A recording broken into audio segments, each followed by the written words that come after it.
libros. Todo está en los libros. Todo está en los libros. Todo está en los libros. Todo está en los libros. Todo está en los... Buenas noches.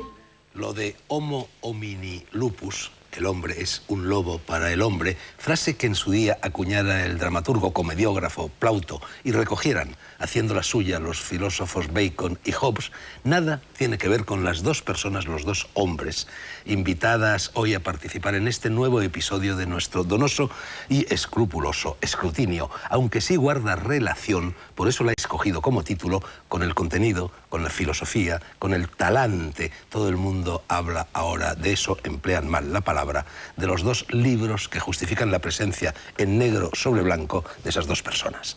La segunda, Alfredo Conde y su novela Vérité, Roma Santa, Memorias inciertas del hombre lobo, editorial Destino, aparecerá en la segunda parte del programa.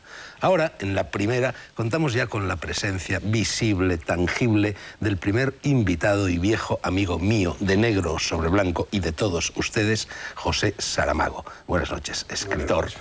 Y de su última, muy reciente novela, Ensayo sobre la lucidez, Alfaguara, título que remite a otra novela del mismo autor, Ensayo sobre la ceguera, de la que ya dimos cuenta aquí mismo en enero de 1997. El programa de hoy trata, sí, del Homo homini lupus, pero es también una doble conversación dedicada contigo y con Alfredo Conde, que es gallego, a la literatura galaico-portuguesa, como se decía antes. Lo de que la verdadera patria del escritor es su lengua, el idioma en el que escribe, tópico 1000 veces repetido, responde José a verdad o es una de esas mentiras que a fuerza de repetirse parecen ciertas. Bueno, yo creo que sí, porque en el fondo, ¿qué es lo que significa que la verdadera patria del escritor es la lengua?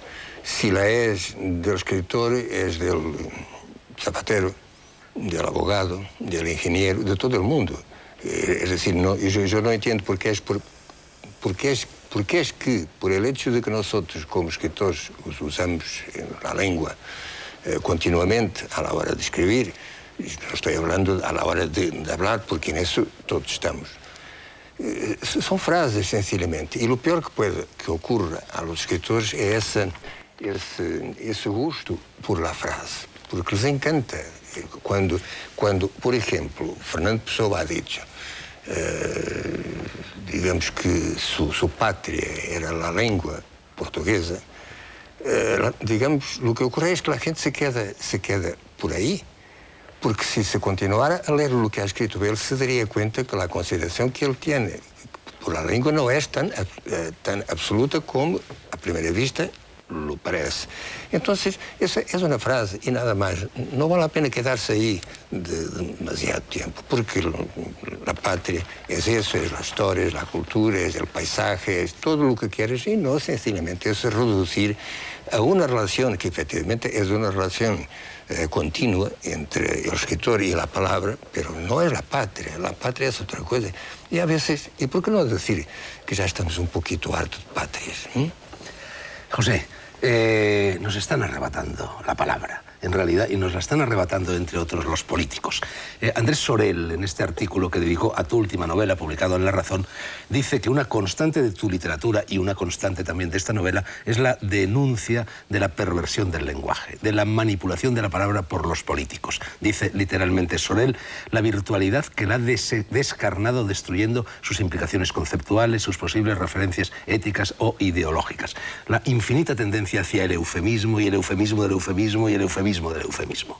¿Estás de acuerdo con esto? Sí, eso es cierto, pero no vamos a poner ahora todas las responsabilidades en los políticos. Hay un sector de la sociedad que en ese sentido tiene una responsabilidad tremenda, que es la publicidad. La publicidad lo deforma todo, lo transforma, digamos, la palabra, a veces en su contrario. Es decir, hay una especie de engaño, una especie de... es como si tú quisieras aplicar una capa de oro o de falso oro sobre todo. Y eso es lo que hace la publicidad. Cuando anuncia un coche, cuando está diciendo que lo mejor que tú puedes tener en tu vida es lo que ellos tienen para vender, eso, la perversión empieza ahí. Claro que los políticos tienen una responsabilidad digamos, más responsabilidad porque por la boca de los políticos debería salir la verdad. Pero si cuando yo me recuerdo que un ex primer ministro de Portugal ha dicho, y lo ha dicho así, negro sobre blanco, si tú quieres que lo diga, que la política es el arte de no decir la verdad. Él no ha dicho que la política es el arte de mentir, pero sencillamente se quedó ahí. La política es el arte de no decir la verdad. Y es cierto, la verdad raramente, muy poquísimas veces, muy contadas veces sale de la boca de un político. Y cuando sale, cuando no tiene más remedio que salir, la envuelven en oropeles, en lentejuelas y cosas así para que parezca otra cosa. Esta novela está llena de políticos que no dicen la verdad. Sí, está. Es una sátira. Esa novela es una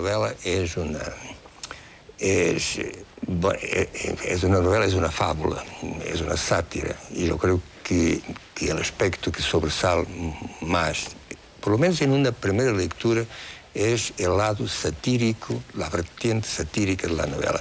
Y finalmente es una tragedia, bueno, como la vida misma, ¿no?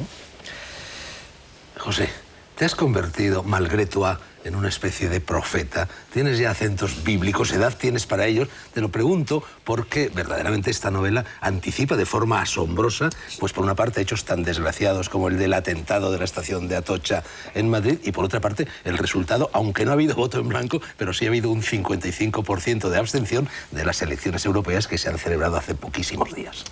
Mira, yo empiezo por lo último que tú has dicho. A mí me parece sorprendente, para no decir un poco, no quiero decir sospechoso, porque los resultados de esta elección, que ya son conocidos, pero no lo son en todo, porque se habla de votos expresos, es decir, los votos que se cuentan, efectivamente, y se habla de abstención. Y mi pregunta es esta, ¿dónde están los votos en blanco? Es que nadie ha dicho tantos votos expresos, tanto de abstención y tanto de votos blancos. Lo han juntado, reunido, mezclado con la abstención, si lo han hecho, eso es grave, porque se está ocultando lo que es el voto de protesta, que es el voto en blanco. Porque la abstención es lo que hace la indiferencia, la apatía, eso no me importa nada y por tanto yo no voy a votar. Pero hay unos cuantos miles de señores y señoras que salen de su casa para ir a votar, pero ponen un papel blanco, voto en blanco. Háganle el favor, los servicios de escrutinio de la elección, de decirnos cuántos votos blancos han entrado en las urnas. Sobre mis supuestas dotes proféticas. Dotes proféticas, bueno, vamos a ver. Aquí, en el caso del libro, hay efectivamente una bomba en una estación de metro, pero es terrorismo de Estado. Es el Estado que pone esa bomba. No ha sido, por lo tanto, hay bombas en un caso y en otro, pero yo no diría que yo he anticipado algo que no podría nunca, evidentemente, e incluso lo que parece similar no lo es tanto. Hay coincidencias realmente asombrosas.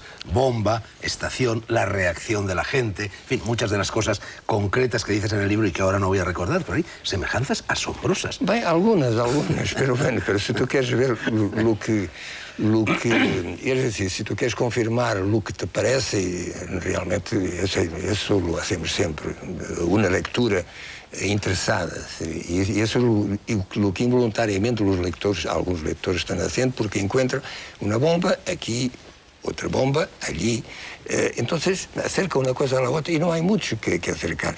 Por otra parte, nosotros lo que no podemos olvidar es que el mundo está hecho de coincidencias. Es lo que hay más coincidencias. Y si todo ocurre alguna vez, puede ocurrir que ocurra a la vez. Y cuando ocurre a la vez, tenemos que decir o que el Señor tiene dotes, digamos, de profeta, lo que no es cierto, o entonces, bueno, más sencillamente, que hubo una coincidencia. Bueno, al fin y al cabo, tu eterno tu eterno maestro Kafka anticipó todo lo que iba a suceder en las décadas sucesivas. Todo estaba ahí. Creo, José, que estás un poco irritado, por ejemplo, con este recorte de prensa donde habla de los rostros del Parlamento Europeo y se dicen sobre ti una serie de cosas que no son ciertas en relación a tu candidatura como 10º puesto en una lista de un partido político portugués. Esa noticia es sencillamente lamentable. Yo usaría una palabra más fuerte, pero renuncio a ella.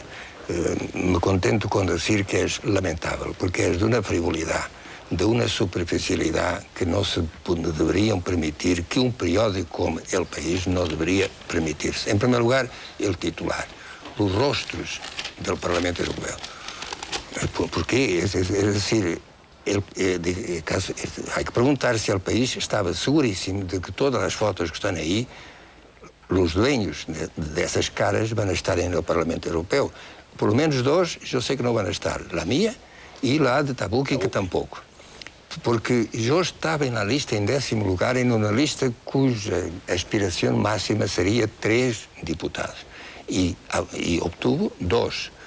En 10º jamás eso podría ocurrir, porque eso significaría una revolución en Portugal si el Partido Comunista o la coligación en que está tuviera 10 diputados al Parlamento Europeo. Entonces, eso es de una irresponsabilidad total. Y luego, diciendo que con mi hija, efectivamente, Violante, era candidata por una otra lista, que yo era rival de mi hija. Por favor, un poco más de respeto con digamos, por la verdad, para que no pongamos los periodistas al lado de los políticos diciendo que ambos mienten. Bueno, en cualquier caso, entre estos rostros o no rostros del Parlamento Europeo hay muchos, no tu caso, no el caso de Tabucchi, que proceden directamente de la televisión. Eso es algo que está sucediendo en todos los países de la Tierra. La popularidad que confiere la televisión incita a muchos de los famosos que aparecen en televisión a presentarse a las elecciones. ¿Significa esto que poquito a poco la democracia se está convirtiendo en telecracia? Hombre, eso significa que la democracia está sencillamente dejando de serlo. En el sentido de que si tú usas los candidatos o se vas a llamar a candidatos que supuestamente deberían tener una capacidad de inteligencia y capacidad política, ideológica, todo eso, sin pasar por las consecuencias más o menos abiertas o intensas de su relación con el público, entonces, digamos, acabarás. Y eso está ocurriendo. Es decir, el gobernador de California, todos sabemos quién es, aunque tenga un nombre que no es muy fácil de decir. Es la perversión de una democracia que está amputada, que está bloqueada desde hace muchísimos años y que ahora no tiene ninguna posibilidad de controlar ella misma, porque la democracia no tiene instrumentos para controlar el poder auténtico o para reducir los abusos del poder auténtico, que es el poder económico. Poder económico que pasa por la televisión, por los periódicos, por los medios y todo eso. Entonces, la pobre democrática se limita a vivir en lo que yo precisamente llamo una burbuja democrática, donde todo puede ocurrir más o menos correctamente, haciendo cuenta que por fuera no hay nada. Y ahora, lo que está fuera de la burbuja democrática es el poder. El poder ese que hace de nosotros lo que entiende. Y para dar un ejemplo, hemos salido de una elección. Pero el señor Rodrigo Rato ha sido sencillamente designado a dedo para ser el presidente o el director de una institución que es el Fondo Monetario Internacional, que efectivamente tiene el poder. Nosotros no lo tenemos.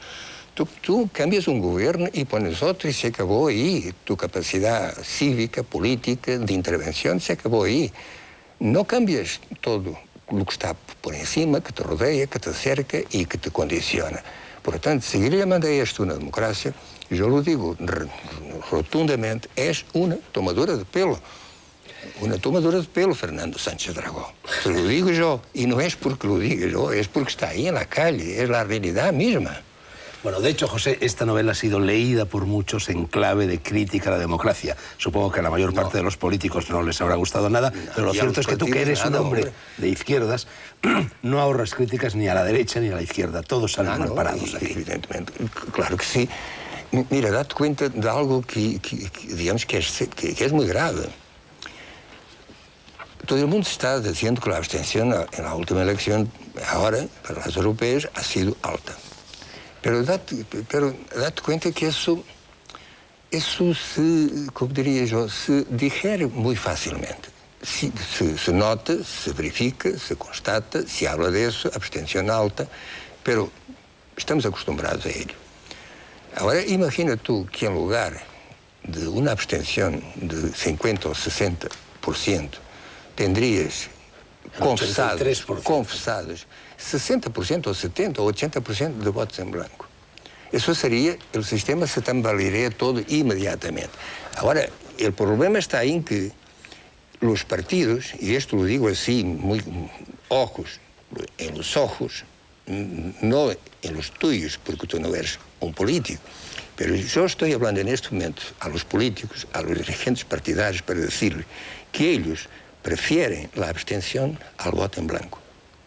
Prefieren la abstención al voto en blanco, porque con la abstención saben lo que pueden hacer, justificarla con la playa, con la lluvia, con todo lo que se quiera.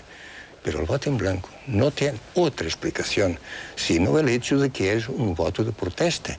Y la protesta en las calles, en la manifestación, con los carteles, bueno, eso hace parte de la escenografía democrática y de la participación popular que sale en fotos, en los periódicos y en imágenes en la televisión. Ahora ese voto blanco, silencioso, discreto, que está sencillamente a decir no me gusta esto, no quería esto, quería que esto fuera mejor. De eso no se habla. Y en Portugal, 40 o 50 articulistas de todo tipo salieron a hablar de este libro, que todavía no habían leído, solo por el hecho de saber que aquí se hablaba del voto en blanco, insultando, diciendo que yo quería destruir la democracia, coisas tontas. Lo más extraordinario es que si hay alguien que en este mundo que está preocupado con la democracia, es este comunista, que en principio a mí no me debería importar nada la democracia, al contrario, la democracia sería un obstáculo para mi dictadura personal o colectiva o lo que fuera.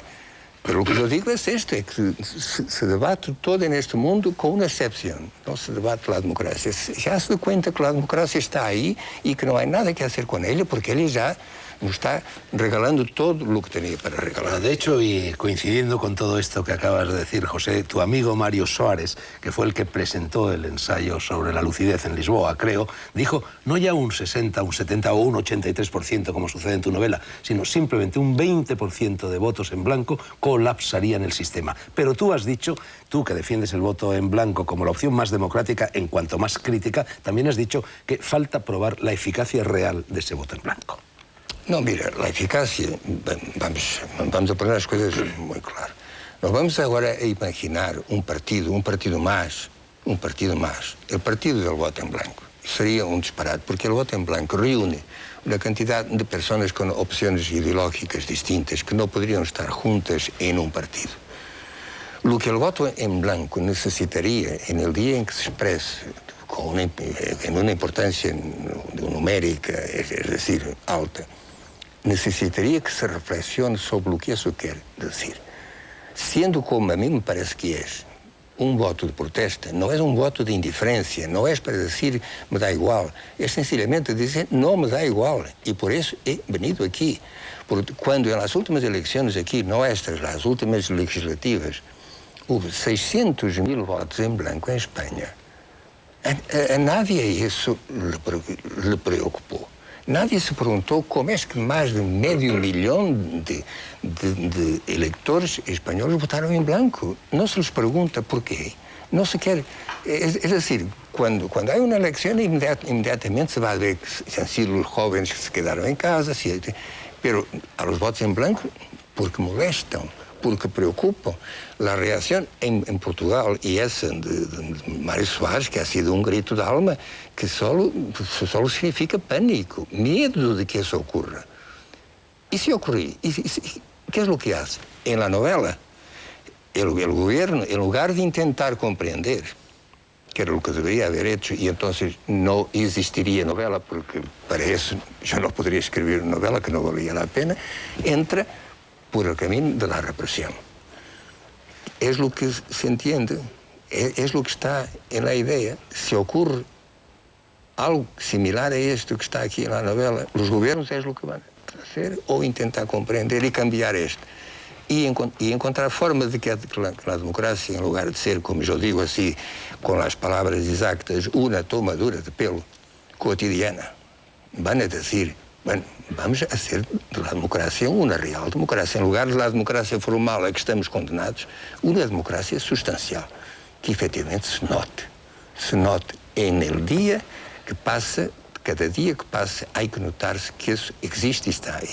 Bueno, echan mano los políticos de la novela no solo de la represión, sino del crimen de Estado abierto y abyecto, de la manipulación informativa, etc. Pero vamos a hablar un poquito de literatura y no tanto de política, aunque es inevitable hablar de política. Con esta novela es un ensayo, una novela política. No hay otra solución. Pero este es un programa de libros. Con esta novela no hay otra solución. Vamos a ver, el ensayo es sobre la ceguera y ahora el ensayo sobre la lucidez. Tú has dicho que en realidad la única relación que existe entre aquella novela y esta es que hay algunos personajes comunes. Bueno, yo veo más relaciones, José. En primer lugar, una relación, no sé si casual o causal, pero llamativa, de que la ceguera era una ceguera blanca y que aquí se vota en blanco. Luego, la víctima propiciatoria en el ensayo sobre la lucidez es la única mujer que conservaba la vista en el ensayo sobre la ceguera. Y el libro se cierra con la conversación de dos ciegos.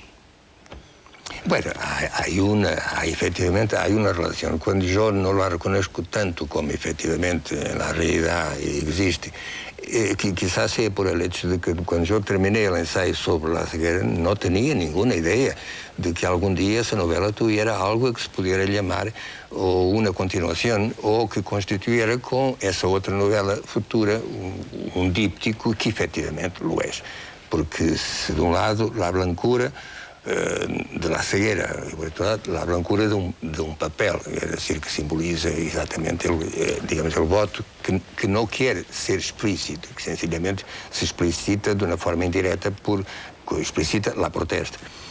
Los personajes que pasan, la mujer que en la otra novela todavía conserva la visión y en esta novela la pierde porque la matan, la asesinam, efetivamente es un cuadro complementario. Cada novela ahora está complementando la otra, aunque, insisto en esto, no era intención mía, ni siquiera me pasó por la cabeza que esto pudiera ocurrir. Pero es cierto, son las coincidencias, hombre. Yo podía, date cuenta de esto, yo podía haber hecho de la ceguera del ensayo, del otro ensayo, un otro tipo de ceguera, o la ceguera totalmente negra, que es muy rara, que no es nada frecuente, o sencillamente no ver.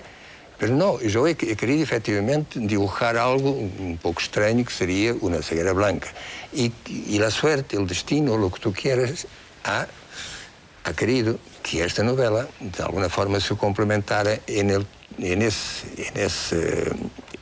ese algo primordial, que es el blanco, en un caso y en el otro, pero también con personajes que yo inevitavelmente tendría que recuperar de la otra novela y luego ver qué es lo que pasaría. Además de novela simbólica, como casi todas las tuyas, o por lo menos las tuyas de la última tanda, las últimas 5 novelas, a partir precisamente de ensayo sobre la ceguera, además de conte philosophique, de novela filosófica, como todas las tuyas, esto es una novela de intriga, una novela de suspense, una novela casi policíaca, casi de espías. En cierto modo, también existía ya ese ingrediente en todos los nombres y en El hombre duplicado, ¿no? Sí.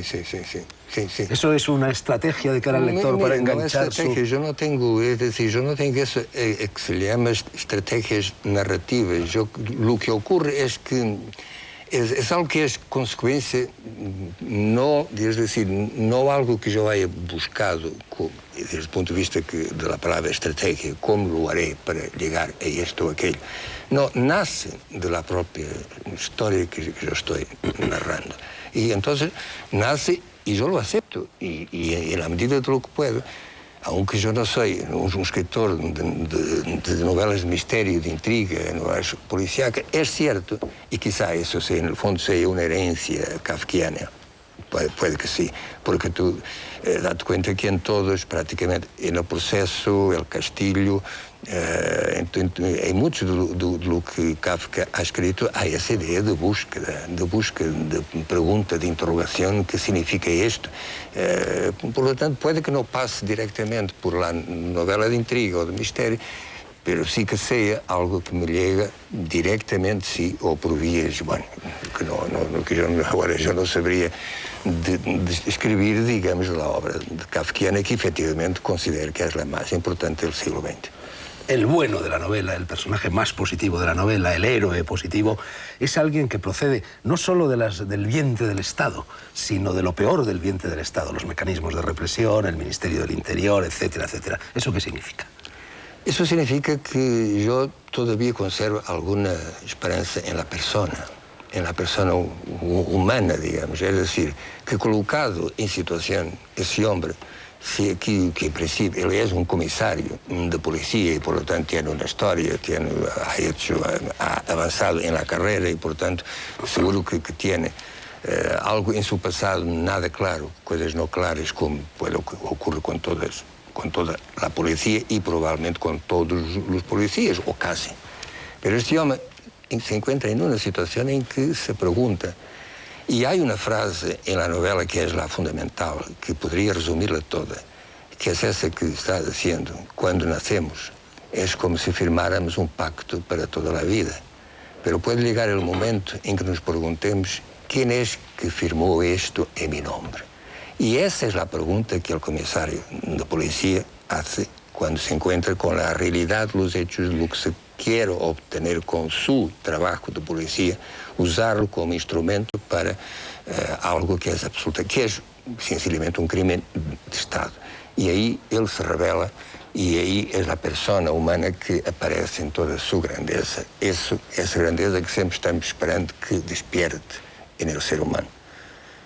Es decir, no es el héroe positivo de la literatura, digamos, neorrealista, que tendría que siempre, y que ese héroe positivo tuviera que salir siempre de la clase obrera o de la clase explotada, que los hay, los hubo.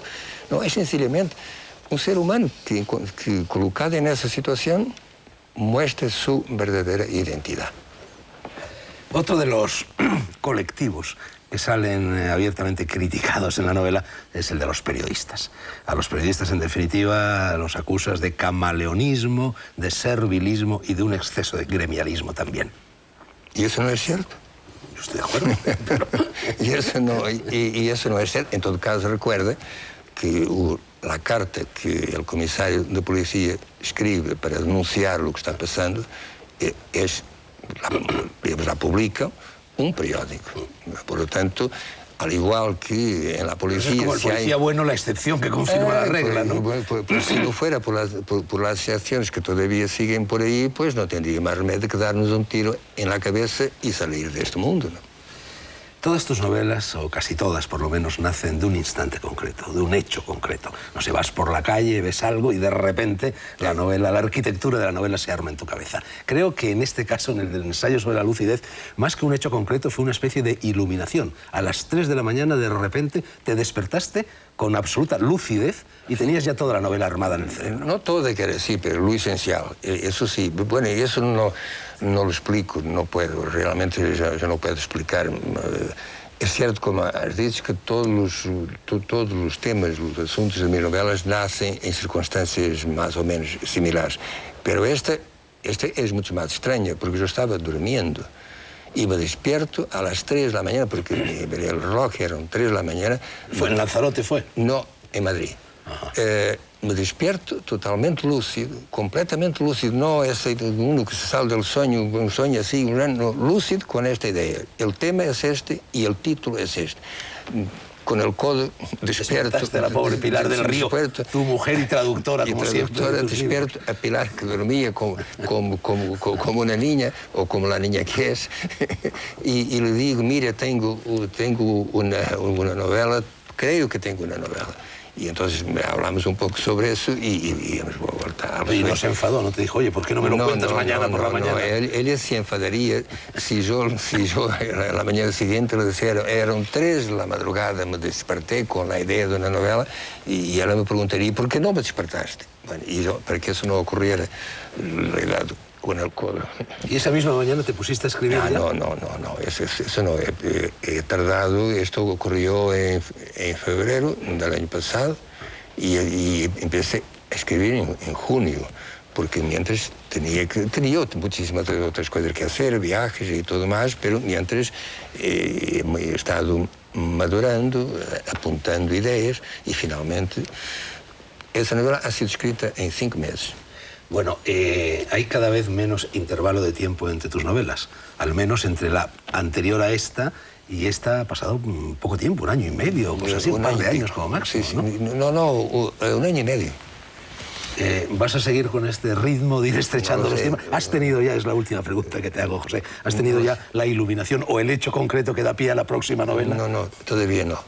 Pero lo espero pacientemente, porque yo lo quiero decir que lo espero pacientemente porque sé que llegará. Puede que no llegue, pero de todo modo no me pongo nervioso y sencillamente espero. Primera página de ensayo sobre la lucidez alfaguara, traducida por ese ángel de la guarda que es para Saramago y para el resto del mundo su esposa Pilar del Río. Aullemos, dijo el perro. Es una cita sacada del libro de las voces que en realidad no existe, es invención de este señor. Última página de la novela en cuestión. Menos mal, detesto oír los perros aullando. Entre esas dos frases, 414 páginas de lucidez, de denuncia, de advertencia, de novela de compromiso, intriga y entrega y, por supuesto, viniendo de quien viene, de alta literatura. José, 100 novelas más por lo menos y 1000 años de felicidad y de longevidad. Gracias por visitarnos. Ya lo has hecho que yo recuerde en 4 ocasiones. De ningún otro escritor puedo decir otro tanto. Esta es tu casa y lo es también de todos ustedes, así que permanezcan por favor en ella mientras llegan y se van los anuncios. Volvemos. Muchas gracias. A ti, José, a ti. Gracias.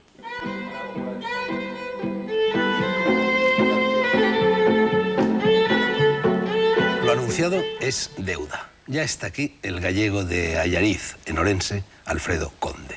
Él y su novela Roma Santa, Memorias inciertas del hombre lobo destino. Buenas noches, Alfredo. Que no sean, por favor, de luna llena. Yo he dicho lo de novela entre interrogantes. Antes, al empezar la conversación con Saramago, dije novela verité, de la tuya. E incluso podría añadir, con todas las salvedades del mundo, novela histórica que nada tiene que ver con lo que habitualmente se entiende por novela histórica. 3 definiciones para un libro difícil de encasillar y de ensillar. Lo mejor será que lo hagas tú, que lo ensilles, encasilles y definas tú, padre de la criatura. Yo creo que son las 3 cosas. Creo que es una novela entre interrogantes, creo que es una novela verdad y creo que es una novela histórica, no exactamente al uso. Lo que se cuenta en ella es cierto, la realidad histórica está seguida al pie de la letra y algunos podrán pensar que es una novela crónica, que es una crónica novelada. Se podrán pensar muchas cosas, todo es posible en ella, pero eso no creo que sea malo. Alfredo, he gastado a los espectadores y a ti esta pequeña broma de ponerme la máscara, que en realidad no es una máscara de hombre lobo. Ayer me tuve que recorrer Madrid de arriba abajo y no conseguí encontrar una máscara de hombre lobo. Es una máscara de simio, pero se parece bastante. En cualquier caso, forma parte de eso que se llaman delirios zoantrópicos, ¿no? Bueno, vamos a ver, juguemos un poquito con el adjetivo inciertas que aparece en el título y que aparece también al revés en la primera frase de las palabras necesarias que abren la novela. La primera frase dice, esta historia es cierta. Sin embargo, eso se transforma en incierto en el título. ¿Por qué? Porque es la memoria en primera persona de Roma Santa y eso no es cierto, eso es incierto, no está escrito ni lo estará nunca que él hubiese pensado su vida de la manera en la que yo la cuento en la novela. Por eso es incierto, porque todo lo demás es absolutamente cierto. Dices en esas mismas palabras necesarias que estás pagando una deuda, una doble deuda. Sí. Al escribir esto. Un bisabuelo de mi madre participó en el juicio como médico, era escritor, era sobrino nieto del padre Feijó. Se llamaba Vicente María Feijó Montenegro y Arias. y decía que Blanco Roma Santa era no un serial killer, pero sí un ser perverso y depravado que mataba para robar.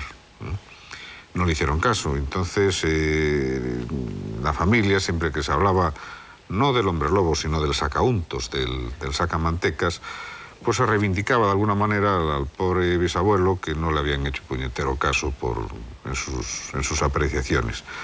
Y entonces esta era una manera de saldar con la memoria familiar la reivindicación de los hechos. Y la otra... Es una deuda con la cultura de tu tierra. Con la cultura de mi tierra, sí. En ese sentido es la segunda deuda.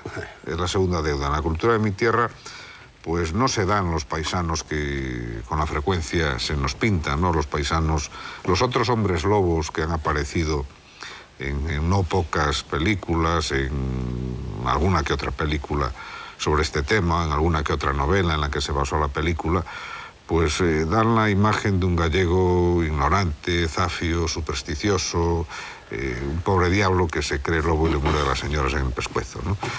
Y la realidad no es esa. Entonces aquí lo que se reivindica es la realidad. Roma Santa era un hombre de letras, en el sentido de que las dominaba y tenía una cultura pues importante para aquel momento de la historia, no de Galicia, sino de España, y que la clase médica y la clase forense gallega pues tampoco se creyeron a patraña, ¿no? Cada vez que tú, de niño, oías contar esta historia de labios de tu madre, me parece, pensabas que algún día, cuando fueses escritor, contarías la historia. Es lo que has hecho ahora, pero eso, entre otras cosas, significa, Alfredo, que tú de niño ya querías ser escritor. Yo sí, es lo único que he querido ser siempre. Toda la vida. Toda la vida supe, desde que empecé a leer historias que no me gustaban como finalizaban o que me gustaban tanto que no quería que finalizasen, yo continuaba imaginándome una cosa u otra, ¿no? Y entonces el razonamiento era evidente. Si yo soy capaz de seguir imaginándome la historia porque me gusta mucho o porque no me gusta nada y la quiero ver de otra manera, pues si soy capaz de continuar haciéndolo, seré capaz de empezar haciéndolo y me gustaría poder hacerlo algún día.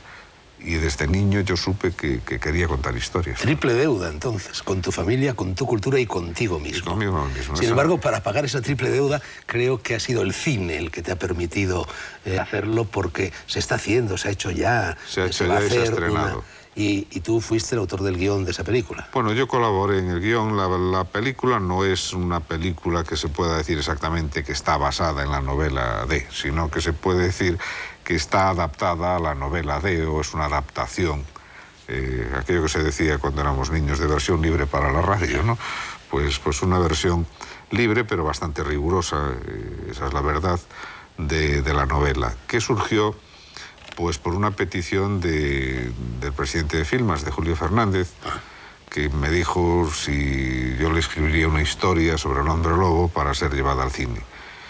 Y a mí me asustó porque temí que fueran a hacer una película gore.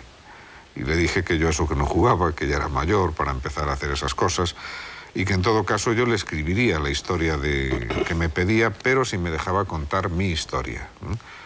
Que no sería la que decíamos antes, la del gallego supersticioso, el cliché, sino la de un asesino en serie. Me dijo, eso es lo que yo quiero, porque él es gallego también, ¿no? Y no está tampoco muy de acuerdo con la versión anterior.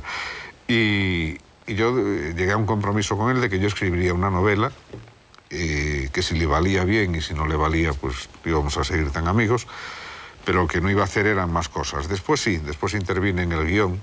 Al principio el guión era un poco sorprendente, las piernas de las doncellas colgaban de las ramas de los árboles, los lobos mataban a las señoras debajo del agua, y entonces intervine, digamos que prudentemente, hasta que el guión tenía ciertas garantías de continuar siendo respetuoso con el texto original, y en ese momento yo sé muy bien que las películas son de los directores que las dirigen, y no ni siquiera de los guionistas. Y ahí prudentemente me retiré. La película se llama igual que la novela. Yo sí, lo siento, Roma no conozco Santa. La película. Se llama Roma Santa, La caza de la bestia. Bueno, en realidad a Roma Santa se le llama el hombre lobo de Allariz, pero él fue juzgado en Allariz y por eso se le conoce así. Pero él había nacido en Regueiro, cerca de Allariz, ¿no? En el partido judicial de Allariz, en un pueblo pequeñito que se conserva tal cual. Yo hice un documental para televisión sobre los hechos reales, la historia cierta de Roma Santa, y el pueblo se conserva prácticamente igual, los lugares que él frecuentaba, la iglesia en la que él aprendió a leer y escribir, que está abandonada la rectoral, pero la iglesia está abierta al culto todavía, y vivió allí pues prácticamente hasta los 23, 25 años, hasta que enviudó de su mujer, que nadie sabe, por cierto, cómo se murió, pero se murió. Deuda con la cultura de tu tierra, decíamos, y esta mañana, antes de venir a hacerte esta entrevista, yo he repasado una obra mía, Gárgoles y Avidis, una historia mágica de España, donde exhumé, precisamente en los capítulos que dedico a Galicia, bueno, pues todos los casos de lobisomes, que es como siempre se ha llamado en gallego, en portugués, etcétera, a los hombres lobos, a los licántropos. Y bueno, me he encontrado con el dato de que prácticamente todos los casos de licantropía, al menos los que yo conseguí rastrear en el libro, están en el ámbito de lo galaico-portugués brasileño. Incluso cruzando el Atlántico hay algún caso en Brasil, en Uruguay, pero muy cerquita de Brasil, y todos los demás en la península ibérica son o gallegos o portugueses. Hay algún coletazo, por ejemplo, en Cataluña, donde hablan del pare llop, del padre lobo, pero en fin, son cosas muy distintas al fenómeno de la licantropía propiamente dicha. ¿Por qué? ¿Hay una razón, hay una causa para esa...? Yo supongo que sí, que la causa será la abundancia de lobos. En el Pirineo, el animal totémico, el animal tribal por excelencia es el oso. Pero en general, ya está en Ovidio, en las Metamorfosis, es una de las posibilidades que se abren allí, es la del hombre lobo. Y yo supongo que con más intensidad en culturas como la que tú citas, como la mía, que tenían cantidades industriales de lobos. En mi niñez era una presencia cotidiana, era una presencia real. Hoy ya no lo es tanto, ya no lo es, para que engañarnos. Y sobre todo a eso añadiéndole la realidad del noroeste peninsular, que permaneció muy separado, muy apartado, muy aislado del resto de la península durante demasiados siglos, lo suficientes como para que las leyendas y la totemización, si se puede decir así, de ese animal fuera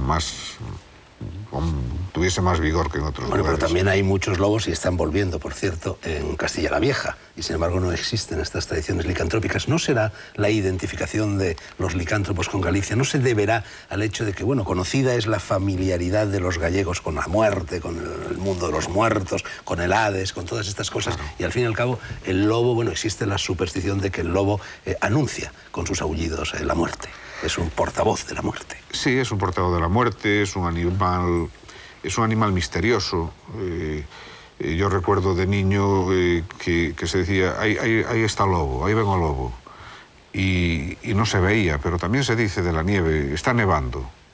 Y de repente dices, ¿cómo yo soy el que está nevando si estoy en cama, la habitación está cerrada, las ventanas clausuradas, y sé que está nevando? Que hay un aire de nieve que invade todo. Pues el lobo también, el lobo se siente. Cuando yo era niño se decía que el lobo te seguía del otro lado de las retamas, de las zarzas, y que él a ti te veía y tú a él no. Entonces tiene un hálito de misterio, un hálito de caza de noche, teme al fuego, no se ve prácticamente. Es el misterio, y el misterio es mucho más fácil que se dé en una cultura como la nuestra.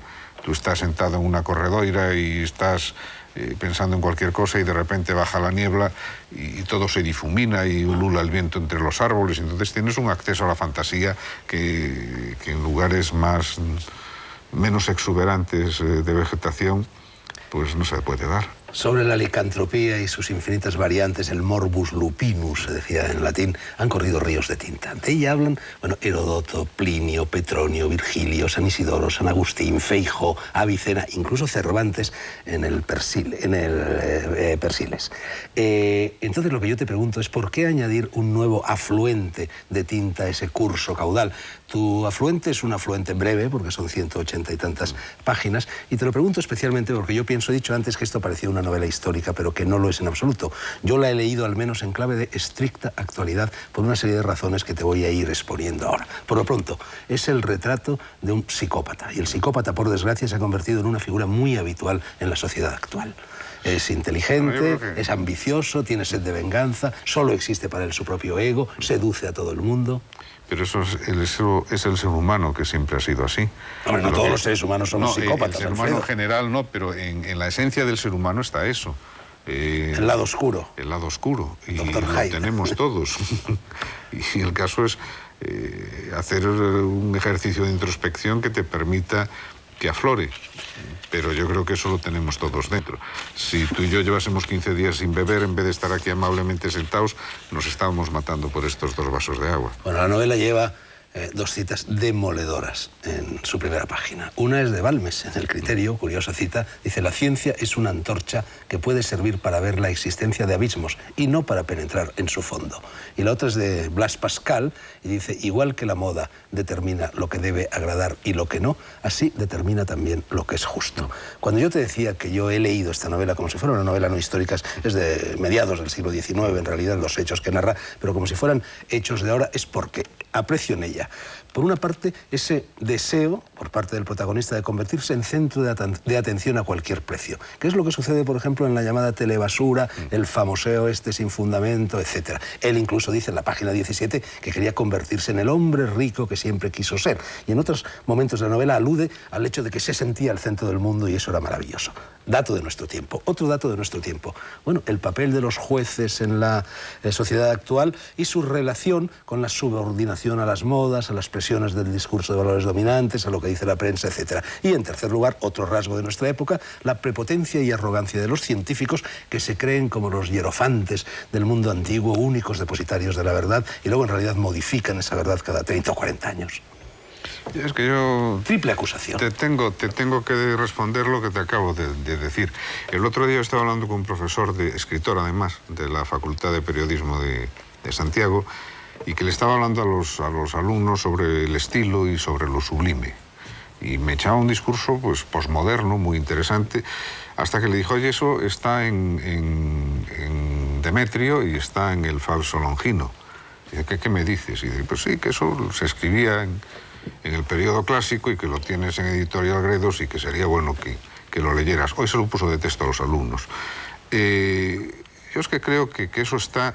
Tú me dices esas cosas. En Plauto, en la Aulularia, están los mismos sentimientos que estás citando, pero referidos al dinero, concretamente. Yo es que creo que el ser humano ha avanzado mucho en muchos aspectos, pero en el fondo de nosotros mismos seguimos siendo exactamente la misma gente, exactamente la misma gente. Sentimos, padecemos, lloramos, nos angustiamos, igual que un señor que del siglo XIX, del siglo III antes de Cristo, ¿no?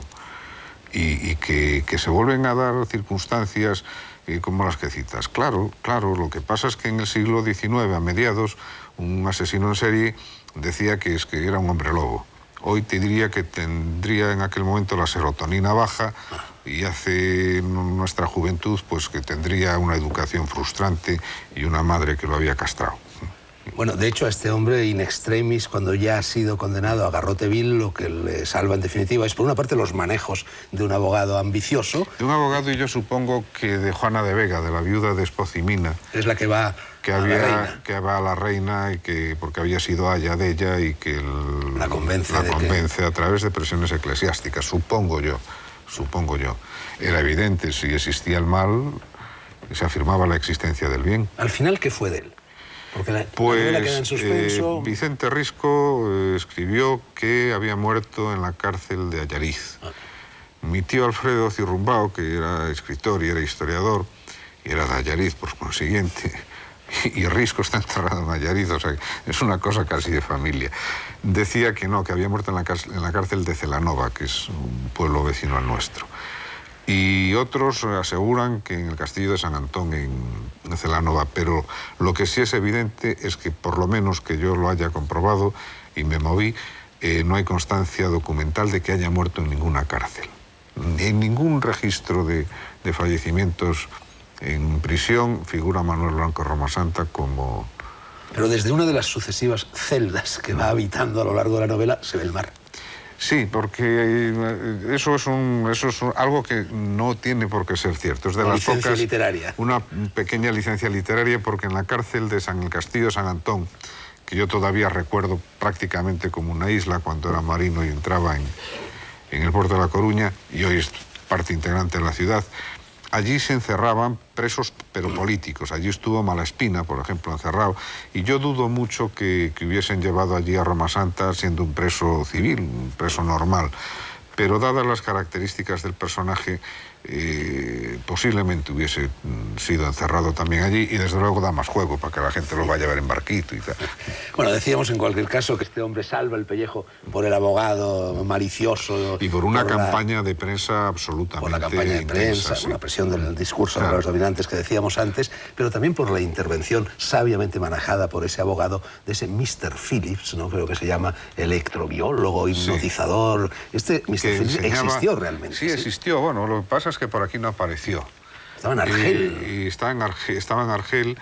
Y a mí lo único que me hace pensar que la existencia de Mr. Phillips es real es que el cónsul de España en Argel dice que habló con él y que presenció los experimentos que hacía, y manda recortes de prensa que claro, no podían inventarse así como así, ni creo yo que el cónsul se la jugase inventándose un personaje, a no ser que fuera otro tipo disparatado, que también los hay.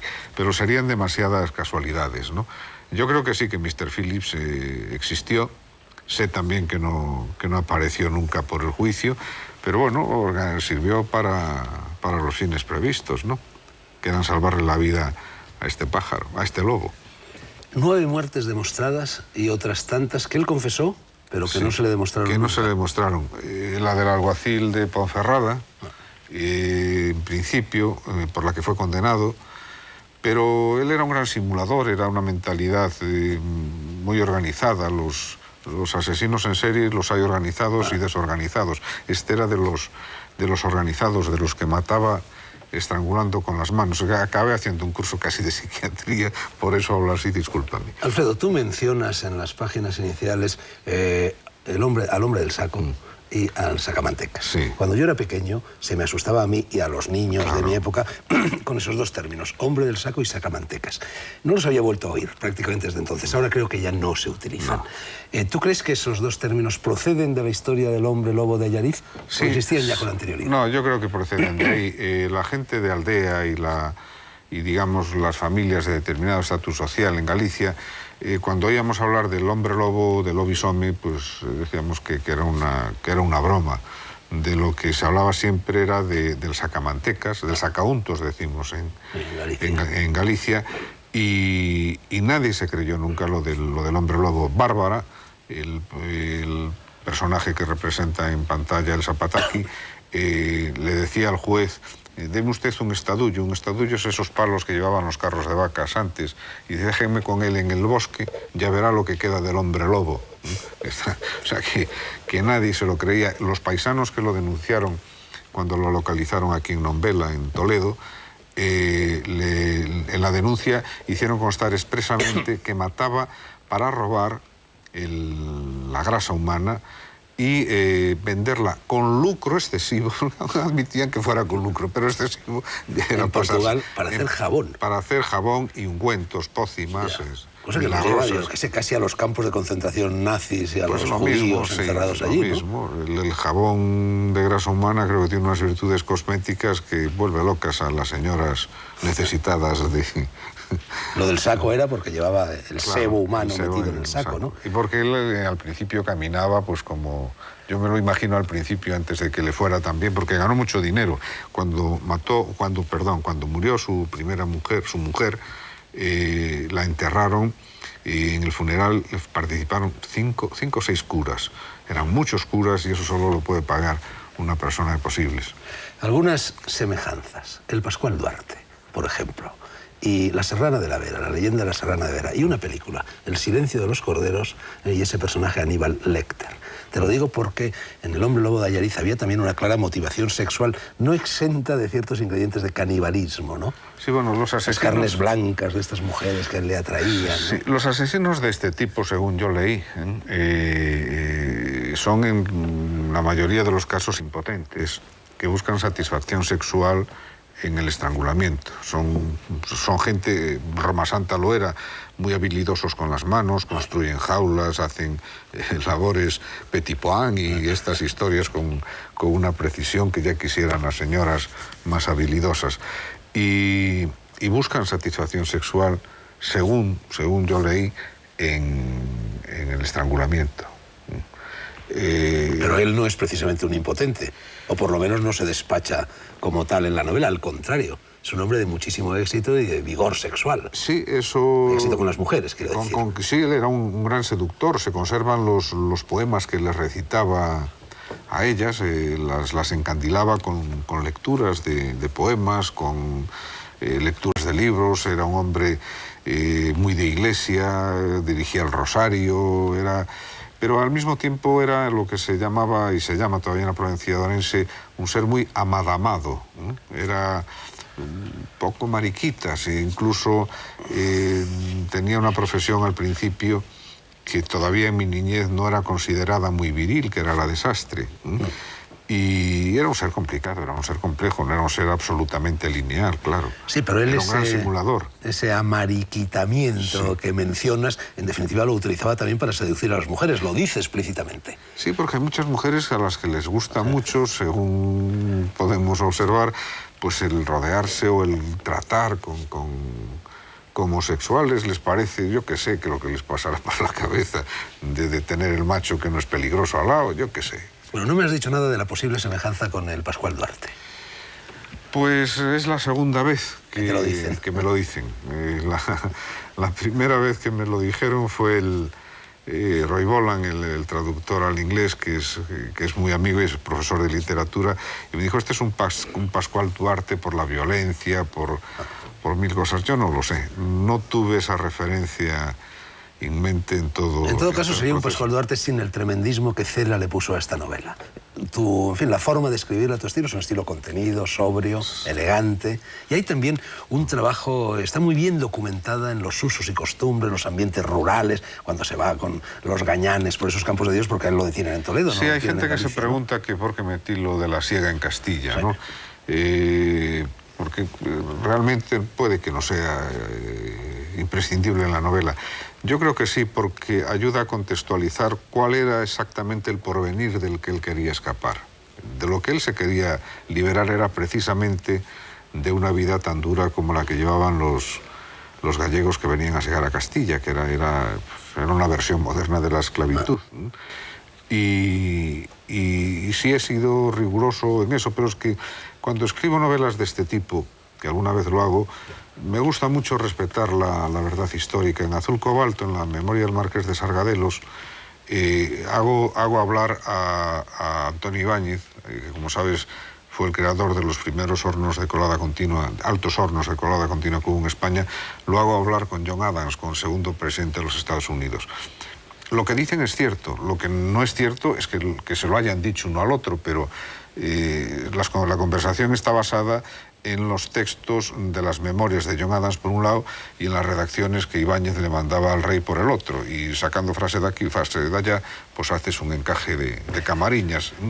Pues aquí sucede igual. Alfredo, esa reconstrucción histórica a la que nos estamos refiriendo casi podría decir que es una reconstrucción prehistórica, porque otra de las cosas que a mí me ha llamado la atención es que, a pesar de que han transcurrido solo 150 años desde los hechos narrados, ese mundo rural que evocas casi parece del Neolítico. Es algo tremendamente alejado de los modos y maneras de la vida actual. Yo no sé qué pasaría en tu tierra, pero mira, en la mía, en 20 años, en los últimos 20, 30 años, ha cambiado todo de tal manera que los gallegos habíamos habitado el territorio exactamente igual que lo hacían los de la época castreña, los que ahora damos en llamar celtas, para entenderlos.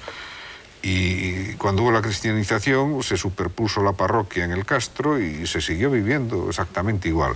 Pero desde hace 20 años todo eso de la Santa así, y la hemos ido vivir a las orillas de las carreteras, cambiado, manejar las artes de pesca como hace 20 años. El mundo ha cambiado en 20 años. Si hemos degradado el planeta en 100 años, lo que no lo habíamos degradado en 100 millones de años, pues las costumbres y el mundo del que, no sé tú, pero yo sí vengo. Yo vengo de una cultura pues muy rural, muy agraria, la religión ha cambiado, Fernando. Antes el calendario eclesiástico todavía sigue siendo un calendario lunar, pero así le va a la Iglesia, que no se adapta al tiempo. Dos rasgos en este personaje, y casi ya con ello terminamos, muy inquietantes. Uno de ellos lo que dice a propósito de la venganza. Siempre dice, siempre deseé vengarme, aunque nunca supiese de qué. Eso es terrible, ¿no?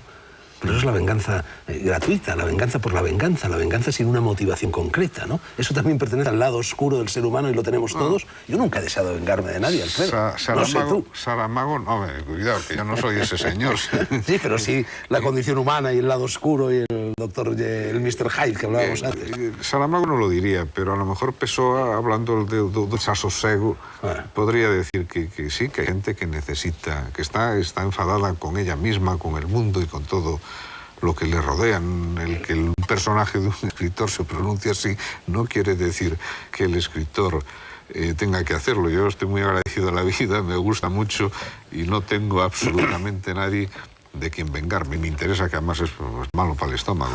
El otro rasgo terrible que yo he apreciado en el personaje, Alfredo, es el de su ambición no acompañada por una vocación.